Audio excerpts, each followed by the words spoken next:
దేవుడుగా వస్తే మనకి రక్షణ ఎక్కడొస్తుంది? ఆయన తీర్పు తీర్చడానికి దేవుడుగా రావాలి తప్ప రక్షణ ఇవ్వడానికి దేవుడుగా రాలేడు. కాబట్టి నీలాగా నాలాగా ఎందుకు వచ్చాడు? ఆయన ఈ లోకంలో ఎందుకు నివసిస్తున్నాడు? ఎందుకు జీవించాడు? పరిశుద్ధాత్మ ద్వారా ఆయన ఎందుకు జన్మించాడంటే నీ కొరకు నా కొరకు పరలోకాన్ని సిద్ధపరచడానికి, ఆయనతో నిత్యము నివాసం చేయడానికి, ఆయనతో బ్రతకడానికి మాత్రమే.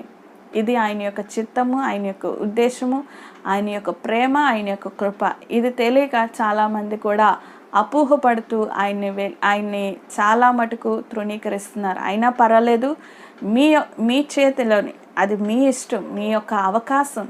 దేవుడు ఆయన కృపలో మిమ్మల్ని పిలుస్తున్నాడు, అవకాశం ఇస్తున్నాడు. అది మీరు పొందుకుంటే అది మీకు మేలుకరము, మీకు ఆశీర్వాదకరము, దేవునితో కలకాలం ఉంటాం. లేదు మాకు వద్దు, మాకు అవసరం లేదంటే అది కూడా మీ ఇష్టమే.